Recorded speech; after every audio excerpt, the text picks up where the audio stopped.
lineup of the People's Democratic Party's presidential candidate, Atiku Abubakar, yesterday rejected moves by the ruling All Progressives Congress to extend the 2023 general elections by 4 weeks.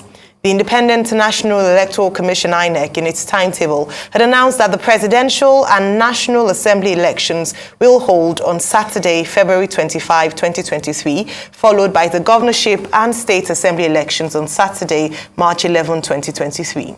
Already, El-Rufai and two other APC governors, Yahaya Bello from Kogi and Bello Matawale from Zamfara, have dragged the federal government before the Supreme Court over the Naira redesign policy of the Central Bank of Nigeria, seeking a declaration that the demonetization policy of the Federation being currently carried out by the CBN under the directive of President Muhammadu Buhari is not in compliance with the extant provisions of the Constitution. Dr. Daniel Bwala, while reacting to the alleged plan by APC to go to court and seek for extension of the Naira policy as well as seek the postponement of the election by 4 weeks, said APC is panicked by a condition of fear of voter backlash he calls anthrophobia. Joining us now on the show is Daniel Bwala, spokesperson for Atiku Okowa Presidential Campaign Council. Good morning and welcome to the morning show. Good morning, Daniel Bwala. The last time you were on this program, you accused the APC of suffering from pantophobia. You seem to have even gone a step further in this your medical diagnosis as a politician. Now you are accusing the APC of anthrophobia. So please, can you explain what you mean by all of this to us? Good morning, Dr. Abati, Mr. Rufai, and my dear sister. Good morning. Good the last time I was here, like you rightly pointed out, I said they were suffering from pantophobia, which is a condition that is triggered by anxiety of the fear of failure. But since then, their condition has deteriorated very hard. And now it has transmigrated, or it has moved to a point where we call anthromophobia, which is a rare condition of anxiety that is triggered by the fear of people or society. In other words, the fear of voter backlash. And that imminent defeat that is facing them and the fear of what the voters will do, because you see, the sufferings of the Nigerian people from the length and breadth of this country did not start with the CBN policy.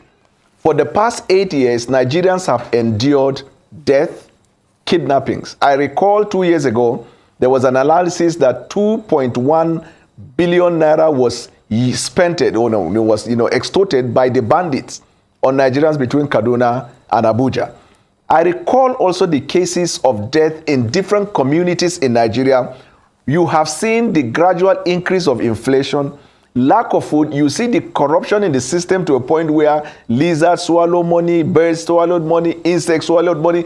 There is virtually nothing the Nigerian people have not seen in the last 7 years. Even if you come down to the issue of fuel problem, for example, this isn't the first time Nigerians are facing that. But what is actually happening now is the climax of bad governance, climax of the bad policies of the All Progressives government-led, All Progressives Congress-led government, which is the reason why they are afraid, because we are right at the door of election, and the fear that this is going to tell on them is the reason they are doing what they are doing. First, they started by the call for extension. They put pressure on the president. The president resisted that. We communicated. And now that it has been shifted, the president said, give me 10 days to reflect on it. They wanted to go to court. There is a court order that says president is restrained from extending it. Now, given the time, they know that it will become impracticable for them to achieve what they went to court to do. So they came up with the second one, which is what is practically happening.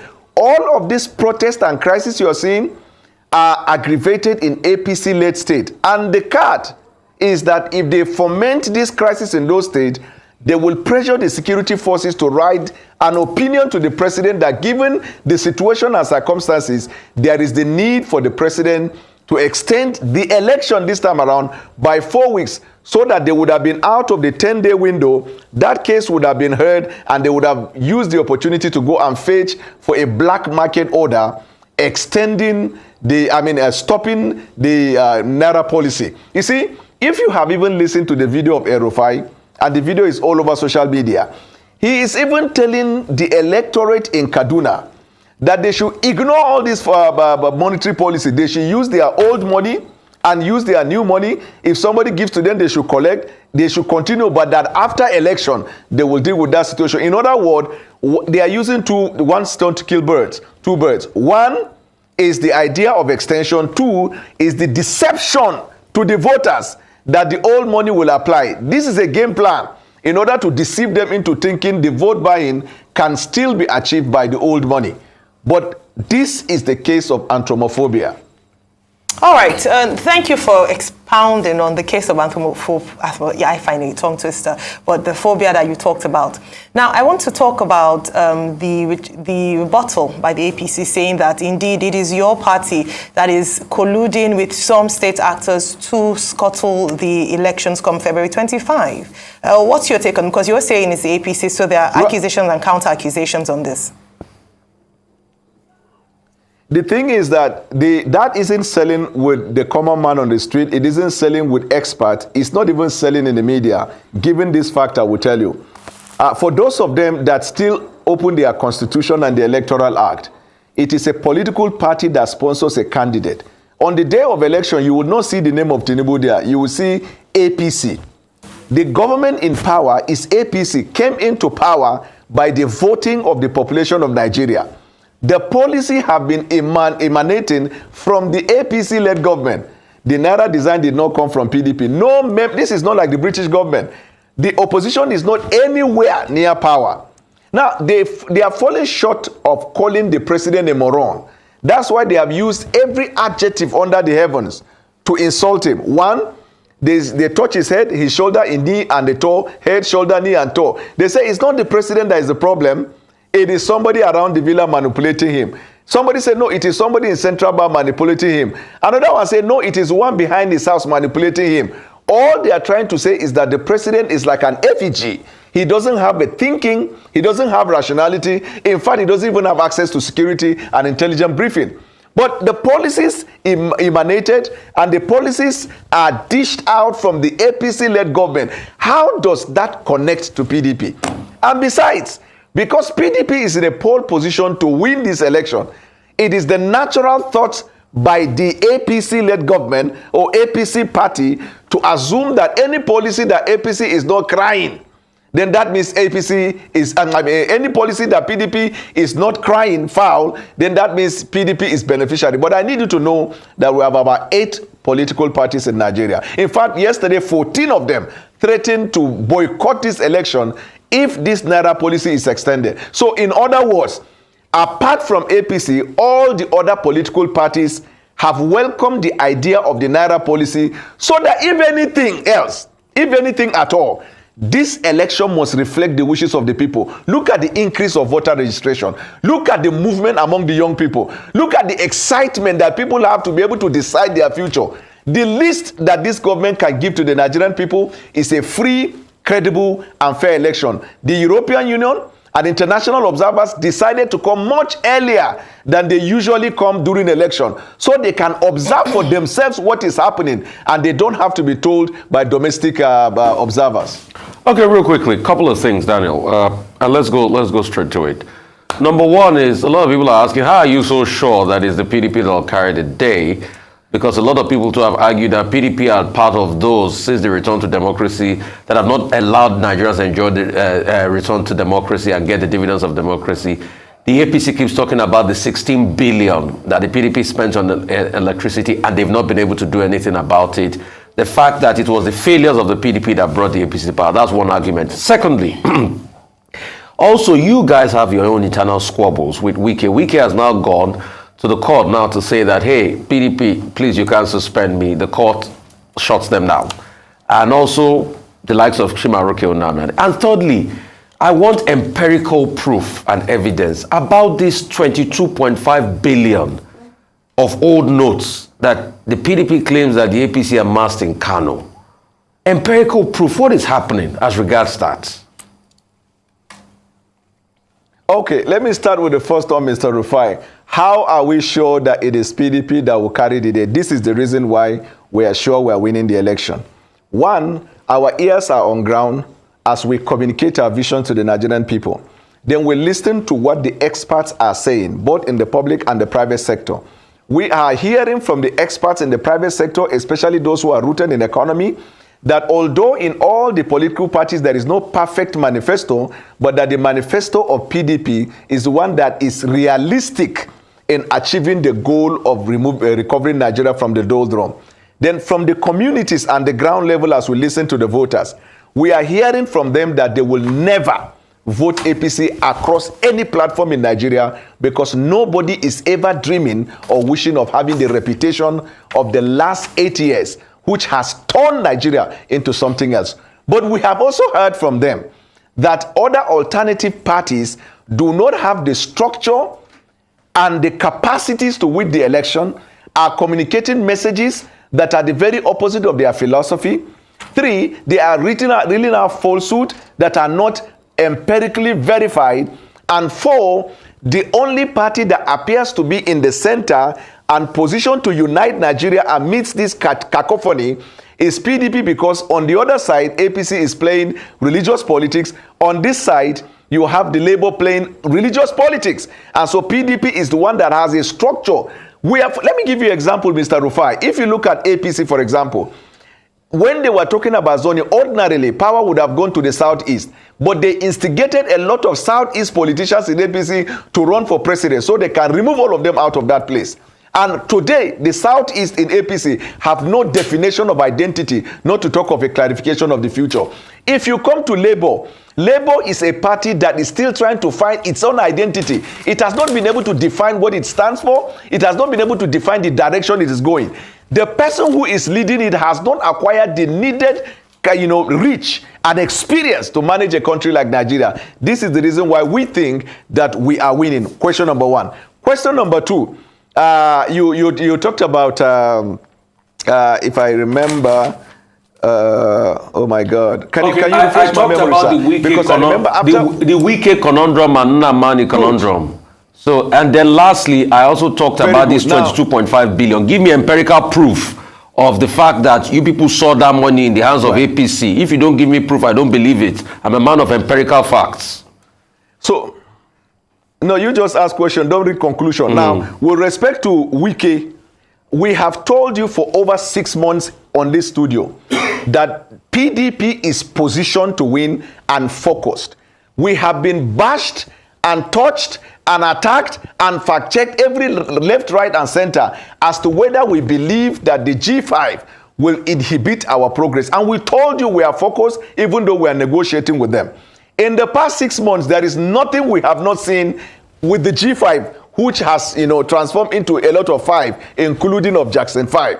Now, the Wike that you are talking about, which has been displaying masculinity, displaying strength like Hulk Hogan, you must have read that Wike has run to court now, seeking for an injunction stopping the party from carrying out its own constitutional power. The party is supreme. Nobody is above the party. For Chimaroke Nnamani, you must know that Chimaroke Nnamani has been involved in anti-party activities. He has openly declared support for a candidate other than the candidate of PDP for presidency. And the constitution of our party has empowered the party outrightly to expel anybody that is doing anti-party. Now, for those who are going to the court, what they will hear from the court is, and you look at the decision of the Supreme Court to that effect, the party is supreme. The party is bound by its own constitution. Anybody who does anti-party is at the mercy of the party. Yet, the party has not taken any radical step against them. The party is still looking for peace and moving. And now, who is ashamed? The people they have given indication that we're going to support, they are in a logjam. Wike has led people to believe that he will support Labour Party candidate. But we know he will not support Labour Party candidate because he was the reason Labour Party candidate left PDP in the first place.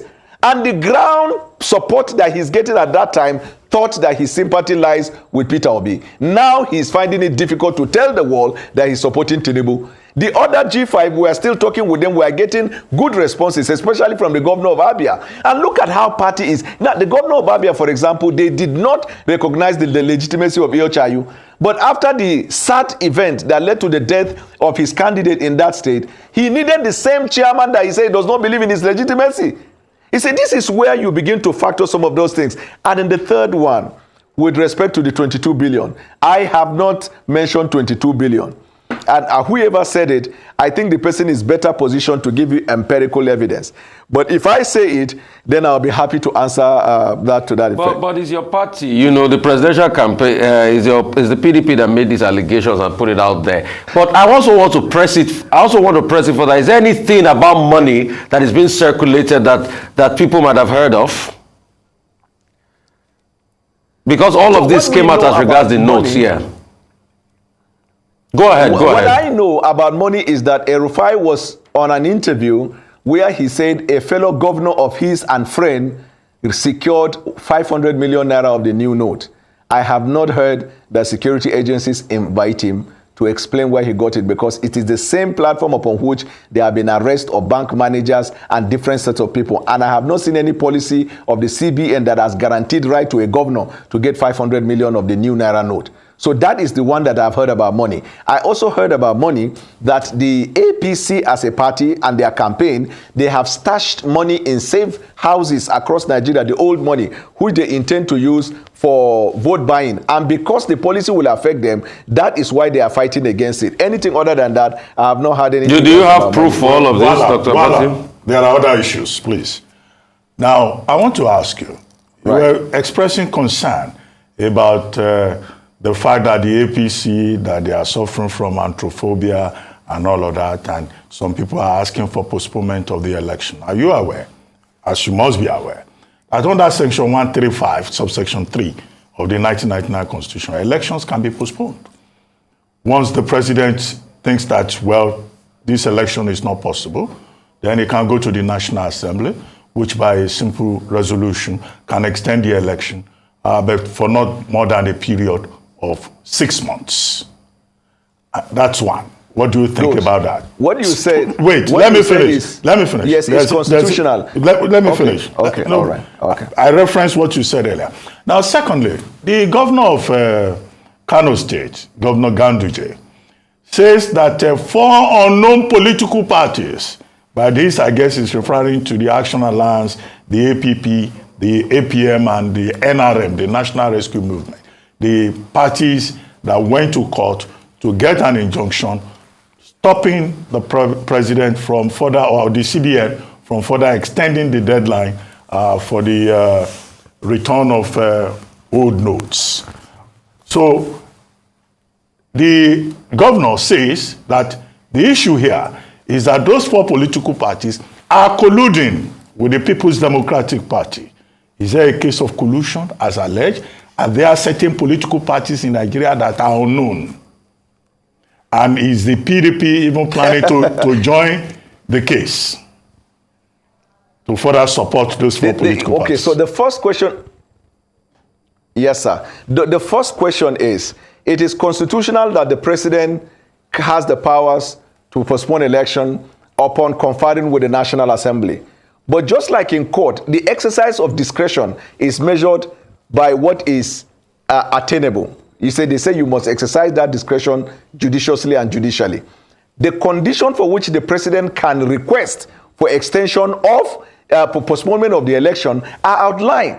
One of which is if the situation on ground warrants that the election cannot be conducted in the given circumstance, which is the reason why I made the case that APC is trying to foment crisis in their APC-led state to give the impression that a number of states in Nigeria, there is already a crisis that is suggesting that the election should be postponed so they can take their time and quell those crises. But let me tell you what the president himself said in the past, so you can have an idea of his disposition and character, and then he will be judged against his own character. In 2015, when the election were to be postponed, the president was interviewed by a foreign journalist, and the president recounted that in Syria, in Afghanistan and one other country, war was taking place and yet election was conducted. In 2019, there was a security report to the president that there are crises in pockets of places in the country, and unless the elections are extended, people might use this period to snatch ballot box. The president said that he has tried his best.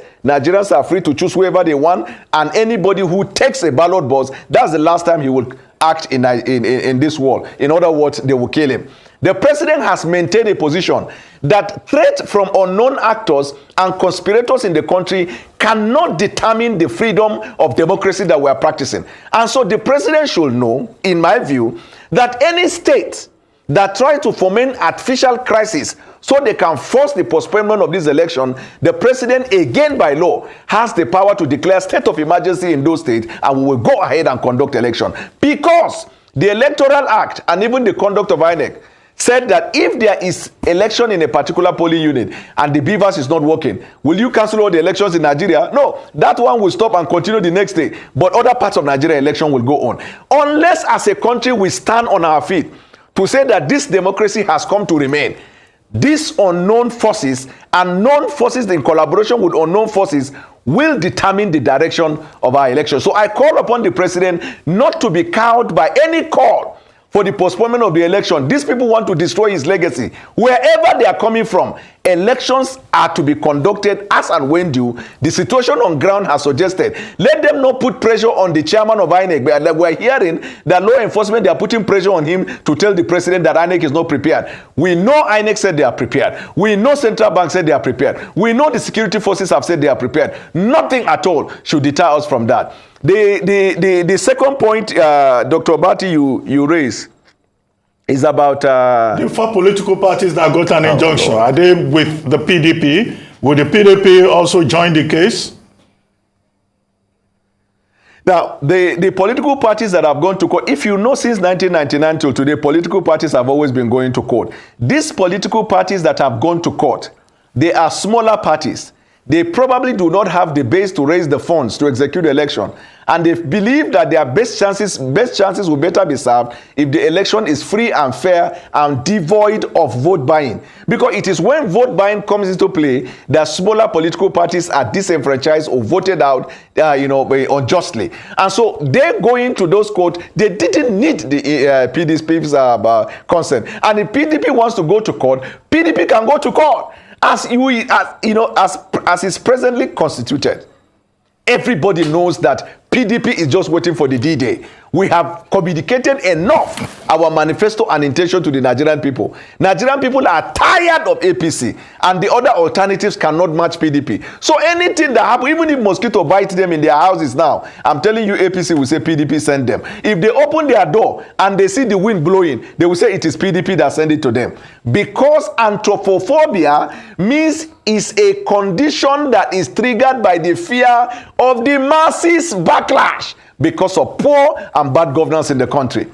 Well, this idea of Baba Sokwe politics, let me tell you this about Baba Sokwe. The idea that one person somewhere has demonstrated that in his state, where everything else is done in that state as his wishes. Baba Sokwe, Baba. So they now want to make it Nigeria Sokwe. Somebody in APC will say, this is how I want it. You saw in their rally now, he said, we install them there, we will take them out, we will get it there. And so the money is not everything. There is a time people come to a point where they look at your money and they don't give a damn about your money because it's all about their lives and their freedom. Well, thank you very much, Daniel Bwala. I see you are working very hard on your Yoruba. The other day, I saw you in a video saying Kokoro Chunje for. That's fine. Kokoro Chunje for Inwe for Luwa. That is what is happening to them right now. The insect that is killing the plant is in the plant. Okay, thank you, Daniel Bwala.